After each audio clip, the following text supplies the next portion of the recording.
जनपद आजमगढ़ में मुहर्रम त्योहार को लेकर सुरक्षा के विशेष इंतजाम किए गए हैं। वरिष्ठ पुलिस अधीक्षक इमरान मीना ने साफ किया कि शांति और सौहार्द बनाए रखने के लिए व्यापक स्तर पर पुलिस बल की तैनाती की गई। इसके अलावा संवेदनशील स्थानों की निगरानी ड्रोन कैमरों से होगी और अफवाह फैलाने वाले पर कड़ी नजर रखी जाएगी। एसपी ने नागरिकों से अपील की है कि किसी भी प्रकार की भ्रामक सूचना पर ध्यान न दें और तुरंत पुलिस को सूचना दें। मुहर्रम के अवसर पर आजमगढ़ पुलिस प्रशासन ने चाक चौबंद सुरक्षा व्यवस्था सुनिश्चित की है। एसपी हेमराज मीना ने बताया कि जनपद में सभी थानों की सीमाओं पर अतिरिक्त पुलिस बल तैनात किया गया है। समस्त थाना प्रभारी को निर्देशित किया गया है कि वह अपने अपने क्षेत्रों में शांति समितियों की बैठक कर लोकल इंटेलिजेंस जुटाए। प्रमुख ताजियात जुलूसों और मातमी कार्यक्रमों के रूट पर भी पर्याप्त पुलिस फोर्स लगाई जाए। वरिष्ठ पुलिस अधीक्षक ने कहा कि सोशल मीडिया की मॉनिटरिंग लगातार की जा रही है। अफवाह फैलाने वाले, सांप्रदायिक माहौल बिगाड़ने अथवा शांति उत्पन्न करने की कोशिश करने वालों पर कठोर कार्रवाई की जाएगी। ड्रोन कैमरों के जरिए भीड़ की गतिविधियों पर नजर रखी जाएगी। एसपी ने सभी धर्म गुरुओं और नागरिकों से अपील की कि आपसी सौहार्द कायम रखें, किसी भी समस्या पर तुरंत कंट्रोल रूम को सूचित करें।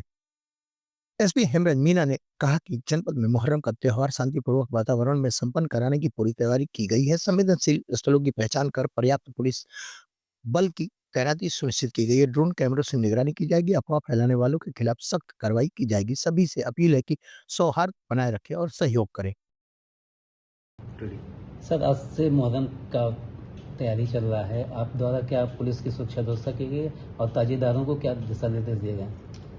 देखिए, आप सभी को जानकारी कि आज 27 जून से जो मुहर्रम का जो त्यौहार है वो शुरू होगा और इसमें विशेष तौर से जो ताजिए रखे जाते हैं और उसके बाद में फिर इनके जुलूस होता है और उनका फिर दफन करने के लिए इनको करबला ले जाया जाता है।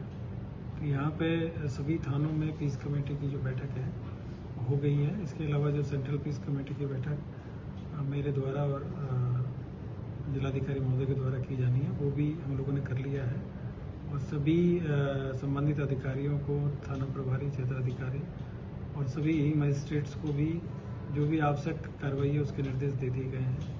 इसके अलावा जहाँ पे पूर्व में विवाद रहे हैं उन सभी विवादों का भी चिन्हांकन किया गया है और उन सभी लोगों के खिलाफ पाबंदी की कार्रवाई इसमें की जा रही है। बाकी सभी को एक जो शासन की जो दिशा निर्देश है इससे सभी को अवगत करा दिया गया है और इसमें विशेष तौर से जो ताजिया रखने का जो स्थान है वो विवादित नहीं होना चाहिए। दूसरा, जो जुलूस का मार्ग है वहाँ पे यदि कोई इस तरह की चीज़ें हैं कि विद्युत के तार हैं या कोई पेड़ की टहनी है या किसी का मकान है या फिर कोई बाउंड्री है तो इन सब में कोई परिवर्तन नहीं होगा। जो भी त्यौहार है या जुलूस निकलेगा वो जो वर्तमान परिस्थिति है उनके अनुसार इसमें बताया गया सभी को कि इसमें किसी प्रकार का परिवर्तन नहीं किया जाएगा। ना तो विद्युत के तार हटाए जाएंगे, ना ही पे कहीं बाउंड्री या कोई इस तरह की चीज़ें होंगी तोड़ी जाएंगी, ना ही कोई पेड़ कटेगा। ये सभी को स्पष्ट शब्दों में बता दिया गया है। और दूसरी चीज़ जो ताजिया है उसकी ऊंचाई को भी लेकर भी एक दिशा निर्देश सभी को बता दिया गया है कि वो 10 फीट के आसपास उसकी हाइट होनी चाहिए जिससे कि जुलूस के दौरान किसी प्रकार के आने जाने में कोई कठिनाई ना हो। इसी के साथ जो डीजे को लेकर भी विस्तृत दिशा निर्देश दिए गए हैं और इन सभी लोगों को, जितने भी जो डीजे संचालक हैं उन सबको एक नोटिस देने के लिए बताया गया जिसमें कि उनको जो निर्धारित जो डेसिबल है उसी पे वो म्यूजिक लगाएंगे और उसमें जो भी संगीत बजाया जाएगा वो त्यौहार से संबंधित होगा, वो धार्मिक संगीत होगा, उसमें कोई फिल्मी गाने या भड़काऊ गाने नहीं चलेंगे। दूसरा, उसमें जो स्पीकर्स वगैरह रखने के लिए जो बताया गया है कि उसकी भी संख्या वो निर्धारित की गई कि वो 4 से ज़्यादा नहीं होने चाहिए जिससे कि लोगों को असुविधा ना हो। और उसकी वजह से कई बार होता है कि ज़्यादा स्पीकर रखने की वजह से जो पिकअप है या फिर अन्य जो वाहनों में रखे जाते हैं तो उससे उसकी हाइट बढ़ जाती है। और अभी चूँकि आप सभी को पता है कि ये भी मानसून का समय है और इस दौरान विद्युत के तारों में तो करंट रहता ही रहता है। कई बार ये होता है कि बरसात के दौरान जो आसपास की जो चीज़ें हैं उनमें भी करंट रह सकता है और जो जुलूस वगैरह निकलेंगे तो वो भी बरसात के टाइम पे हो सकते हैं। तो इसमें विशेष तौर से सावधानी रखने के लिए बताया गया है कि कोई भी इस तरह का काम ना करे जिससे कि हाइट ऊंची हो और चाहे वो डीजे वाली गाड़ी हो या फिर जो ताजिए की अलम वगैरह हैं या अन्य कोई इस तरह की चीज़ें हों जो कि विद्युत के तारों के संपर्क में आए और उसकी वजह से जनहानि हो। और जितने भी जो ताजिया रखने वाले लोग हैं और जो ताजिया कमेटी है उन सबको भी उनके भी विस्तृत उनको दिशा निर्देश दिए गए हैं, उनको भी नोटिस दिया गया है और उनको वहाँ पे वॉलेंटियर्स बनाने के लिए और बाकी सब चीज़ों के लिए भी बताया गया। तो इस तरीके से थाना लेवल पे भी, और जो लोग त्यौहार में सम्मिलित होने वाले हैं वो लोग, डीजे के संचालक, इन सबको जो त्यौहार की जो भी शासन के निर्देश है, उनकी प्राथमिकता है, उनके बारे में अवगत करा दिया गया है। और बाकी जो भी आवश्यक कार्रवाई है वो की जा रही है, और सभी लोगों को बताया गया कि शांतिपूर्ण तरीके से अपने त्यौहार को करेंगे। इसी बीच में अन्य भी त्यौहार है, जैसे आज जगन्नाथ जी की रथ यात्रा है 2 थानों में, तो उसमें भी यही चीज़ें कराई जा रही है।